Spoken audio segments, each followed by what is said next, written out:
Welcome to Strange Books Read Aloud. We provide a curated collection of the hidden classics. I'm Thomas, your host and narrator. Every reading here is chosen with care and offered in full. If you enjoy this content, feel free to like, subscribe, and share. Make yourself comfortable, and let the show begin. The iron door has slammed shut in the April wind, and George Birch is trapped in the receiving tomb of Peck Valley with 8 carelessly placed coffins for company. He's not frightened yet, he's annoyed. A phlegmatic, licorice village undertaker, he simply gropes for a hammer and chisel and starts piling the dead like blocks into a scalable platform, 4 coffins high, so he can chip his way out through the narrow transom above the door. Lovecraft opens his 1925 tale by scolding you for expecting comedy from a bungling Yankee mortician and a mishap in a vault. There is no comedy here.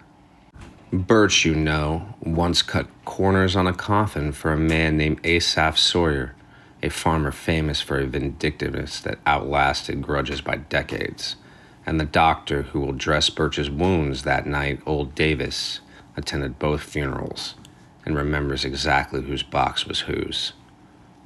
Enjoy the story. In the Vault by H.P. Lovecraft, published in 1925.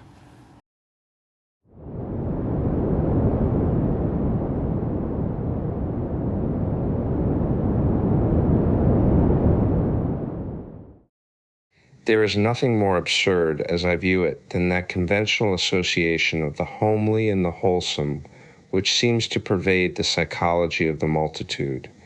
Mention a bucolic Yankee setting, a bungling and thick-fibered village undertaker, and a careless mishap in a tomb, and no average reader can be brought to expect more than a hearty, albeit grotesque, phase of comedy. God knows, though, that the prosy tale which George Birch's death permits me to tell has in it aspects beside which some of our darkest tragedies are light. Birch acquired a limitation and changed his business in 1881, yet never discussed the case when he could avoid it. Neither did his old physician, Dr. Davis, who died years ago. It was generally stated that the affliction and shock were results of an unlucky slip whereby Birch had locked himself for 9 hours in the receiving tomb of Peck Valley Cemetery, escaping only by crude and disastrous mechanical means. But while this much was undoubtedly true, there were other and blacker things which the man used to whisper to me in his drunken delirium toward the last. He confided in me because I was his doctor, and because he probably felt the need of confiding in someone else after Davis died. He was a bachelor, wholly without relatives. Birch, before 1881, had been the village undertaker of Peck Valley, and was a very calloused and primitive specimen, even as such specimens go. The practices I heard attributed to him would be unbelievable today, at least in a city, and even Peck Valley would have shuddered a bit had it known the easy ethics of its mortuary artist in such debatable matters as the ownership of costly laying-out apparel invisible beneath the casket's lid, and the degree of dignity to be maintained in posing and adapting the unseen members of lifeless tenants to containers not always calculated with sublimest accuracy. Most distinctly, Birch was lax, insensitive, and professionally undesirable, yet I still think he was not an evil man. He was merely crass of fiber and function, thoughtless, careless, and licorice, as his easily avoidable accident proves, and without that modicum of imagination which holds the average citizen within certain limits fixed by taste. Just where to begin Birch's story I can hardly decide, since I am no practiced teller of tales. I suppose one should start in the cold December of 1880, when the ground froze and the cemetery delvers found they could dig no more graves till spring. Fortunately, the village was small and the death rate low, so that it was possible to give all of Birch's inanimate charges a temporary haven in the single antiquated receiving tomb. The undertaker grew doubly lethargic in the bitter weather and seemed to outdo even himself in carelessness. Never did he knock together flimsier and ungainlier caskets, or disregard more flagrantly the needs of the rusty lock on the tomb door which he slammed open and shut with such nonchalant abandon.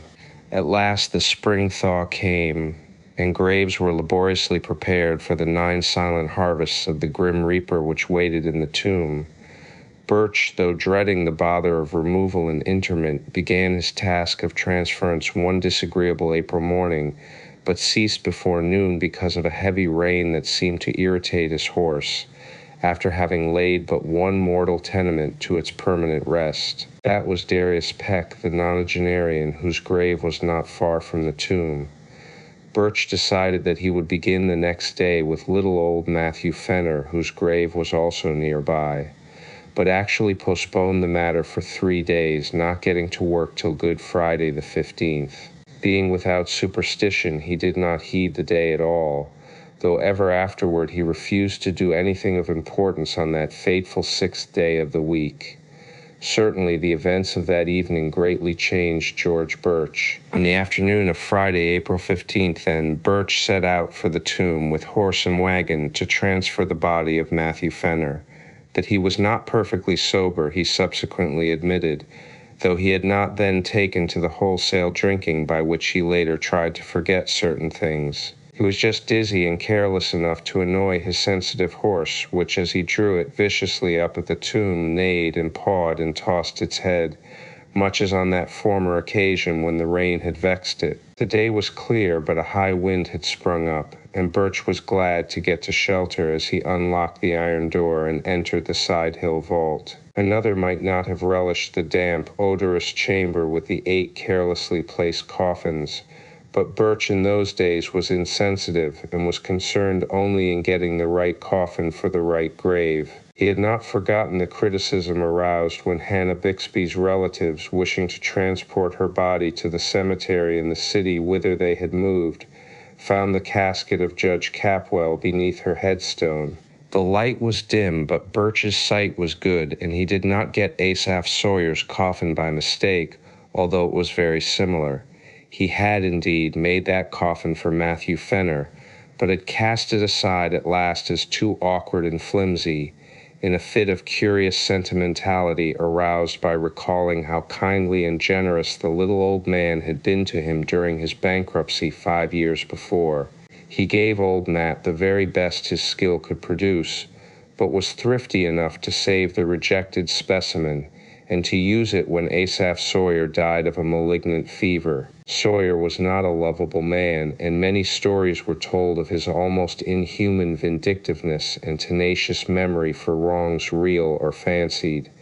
To him Birch had felt no compunction in assigning the carelessly made coffin which he now pushed out of the way in his quest for the Fenner casket. It was just as he had recognized old Matt's coffin that the door slammed to in the wind, leaving him in a dusk even deeper than before. The narrow transom admitted only the feeblest of rays, and the overhead ventilation funnel virtually none at all, so that he was reduced to a profane fumbling as he made his halting way among the long boxes toward the latch. In this funereal twilight he rattled the rusty handles, pushed at the iron panels, and wondered why the massive portal had grown so suddenly recalcitrant. In this twilight, too, he began to realize the truth, and to shout loudly as if his horse outside could do more than neigh an unsympathetic reply. For the long-neglected latch was obviously broken, leaving the careless undertaker trapped in the vault, a victim of his own oversight. The thing must have happened at about 3:30 in the afternoon. Birch, being by temperament phlegmatic and practical, did not shout long, but proceeded to grope about for some tools which he recalled seeing in a corner of the tomb.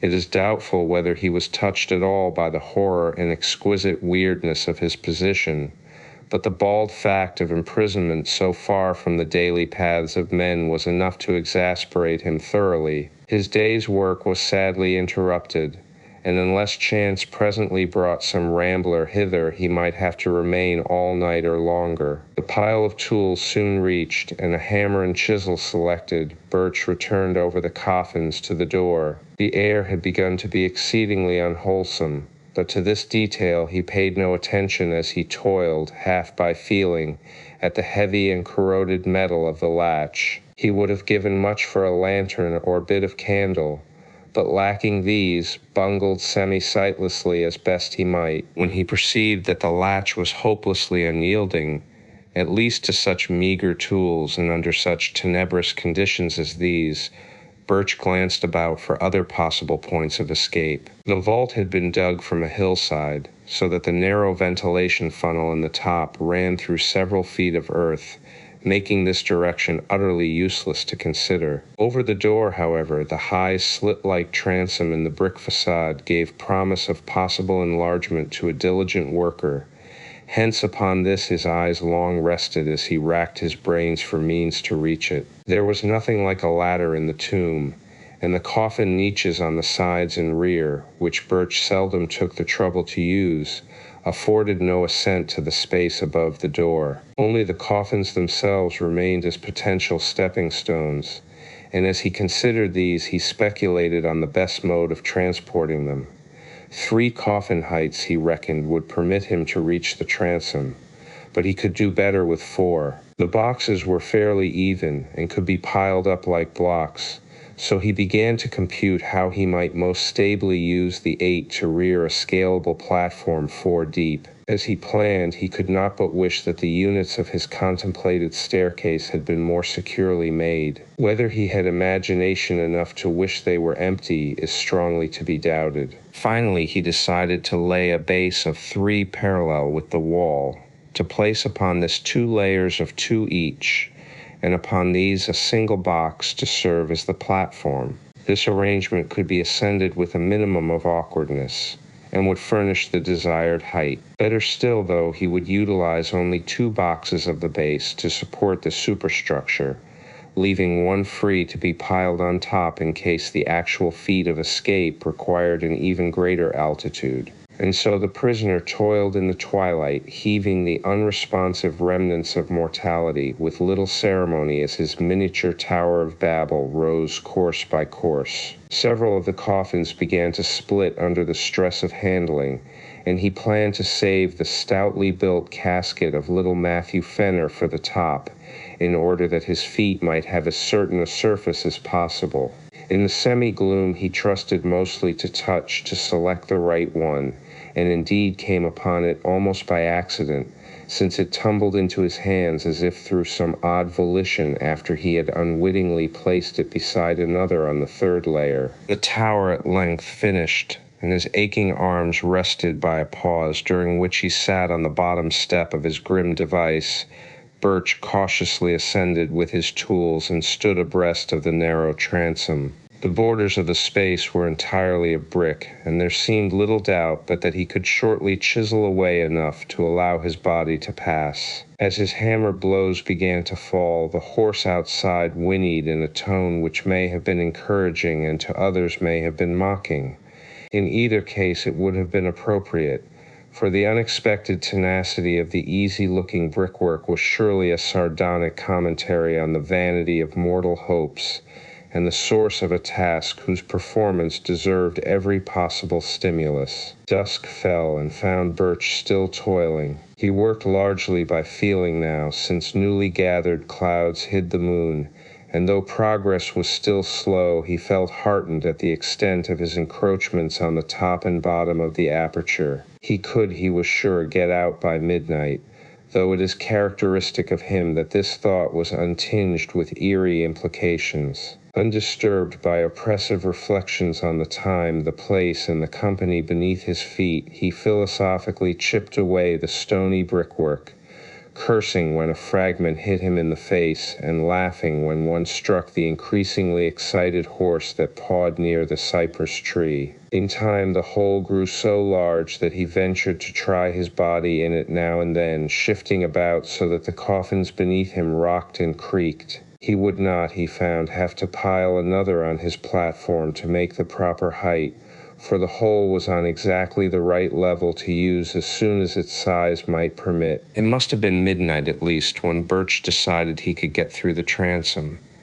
Tired and perspiring despite many rests, He descended to the floor and sat a while on the bottom box to gather strength for the final wriggle and leap to the ground outside. The hungry horse was neighing repeatedly and almost uncannily, and he vaguely wished it would stop. He was curiously unelated over his impending escape, and almost dreaded the exertion, for his form had the indolent stoutness of early middle age. As he remounted the splitting coffins, he felt his weight very poignantly, especially when, upon reaching the topmost one, he heard that aggravated crackle which bespeaks the wholesale rending of wood. He had, it seems, planned in vain when choosing the stoutest coffin for the platform, for no sooner was his full bulk again upon it than the rotting lid gave way, jouncing him 2 feet down on a surface which even he did not care to imagine. Maddened by the sound, or by the stench which billowed forth even to the open air, the waiting horse gave a scream that was too frantic for a neigh, and plunged madly off through the night, the wagon rattling crazily behind it. Birch, in his ghastly situation, was now too low for an easy scramble out of the enlarged transom, but gathered his energies for a determined try. Clutching the edges of the aperture, he sought to pull himself up, when he noticed a queer in the form of an apparent drag on both his ankles. In another moment he knew fear for the first time that night, for struggle as he would, he could not shake clear of the unknown grasp which held his feet in relentless captivity. Horrible pains as of native wounds shot through his calves, and in his mind was a vortex of fright mixed with an unquenchable materialism that suggested splinters, loose nails, or some other attribute of a breaking wooden box. Perhaps he screamed. At any rate, he kicked and squirmed frantically and automatically whilst his consciousness was almost eclipsed in a half-swoon. Instinct guided him in his wriggle through the transom, and in the crawl which followed his jarring thud on the damp ground. He could not walk, it appeared, and the emerging moon must have witnessed a horrible sight as he dragged his bleeding ankles toward the cemetery lodge, his fingers clawing the black mold in brainless haste, and his body responding with that maddening slowness from which one suffers when chased by the phantoms of nightmare. There was evidently, however, no pursuer, for he was alone and alive when Armington, the lodge-keeper, answered his feeble clawing at the door. Armington helped Birch to the outside of a spare bed and sent his little son Edwin for Dr. Davis. The afflicted man was fully conscious, but would say nothing of any consequence, merely muttering such things as, "Oh, my ankles, let go," or "shut in the tomb." Then the doctor came with his medicine case and asked crisp questions, and removed the patient's outer clothing, shoes, and socks. The wounds, for both ankles were frightfully lacerated about the Achilles tendons, seemed to puzzle the old physician greatly, and finally almost to frighten him. His questioning grew more than medically tense, and his hands shook as he dressed the mangled members, binding them as if he wished to get the wounds out of sight as quickly as possible. For an impersonal doctor, Davis's ominous and awestruck cross-examination became very strange indeed, as he sought to drain from the weakened undertaker every least detail of his horrible experience. He was oddly anxious to know if Birch were sure, absolutely sure, of the identity of that top coffin of the pile,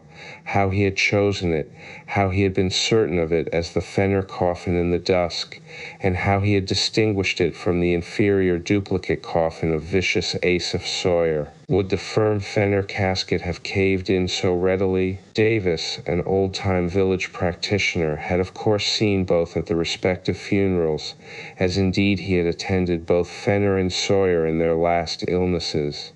He had even wondered at Sawyer's funeral how the vindictive farmer had managed to lie straight in a box so closely akin to that of the diminutive Fenner. After a full 2 hours, Dr. Davis left, urging Birch to insist at all times that his wounds were caused entirely by loose nails and splintering wood. What else, he added, could ever in any case be proved or believed? But it would be well to say as little as could be said, and to let no other doctor treat the wounds. Birch heeded this advice all the rest of his life till he told me his story, and when I saw the scars, ancient and whitened as they then were, I agreed that he was wise in so doing. He always remained lame, for the great tendons had been severed, but I think the greatest lameness was in his soul. His thinking processes, once so phlegmatic and logical, had become ineffaceably scarred, and it was pitiful to note his response to certain chance allusions such as Friday, tomb, coffin, and words of less obvious concatenation. His frightened horse had gone home, but his frightened wits never quite did that. He changed his business, but something always preyed upon him.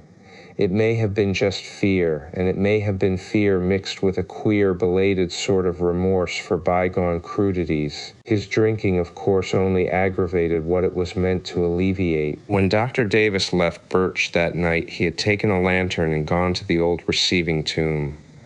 The moon was shining on the scattered brick fragments and marred facade, and the latch of the great door yielded readily to a touch from the outside. Steeled by old ordeals in dissecting rooms, the doctor entered and looked about, stifling the nausea of mind and body that everything in sight and smell induced. He cried aloud once, and a little later gave a gasp that was more terrible than a cry. Then he fled back to the lodge and broke all the rules of his calling by rousing and shaking his patient and hurling at him a succession of shuddering whispers that seared into the bewildered ears like the hissing of vitriol. It was Asaph's coffin, Birch, just as I thought. I knew his teeth, with the front ones missing on the upper jaw. Never, for God's sake, show those wounds. The body was pretty badly gone, but if ever I saw vindictiveness on any face or former face, you know what a fiend he was for revenge, how he ruined old Raymond 30 years after their boundary suit, and how he stepped on the puppy that snapped at him a year ago last August. He was the devil incarnate, Birch, and I believe his eye for an eye fury could beat old Father Death himself. God, what a rage. I'd hate to have it aimed at me. Why did you do it, Birch? He was a scoundrel, and I don't blame you for giving him a cast-aside coffin, but you always did go too damned far. Well enough to skimp on the thing some way, but you knew what a little man old Fenner was. I'll never get the picture out of my head as long as I live. You kicked hard, for Asaph's coffin was on the floor. His head was broken in, and everything was tumbled about. I've seen sights before, but there was one thing too much here, an eye for an eye. Great heavens, Birch, but you got what you deserved. The skull turned my stomach, but the other was worse, those ankles cut neatly off to fit Matt Fenner's cast-aside coffin.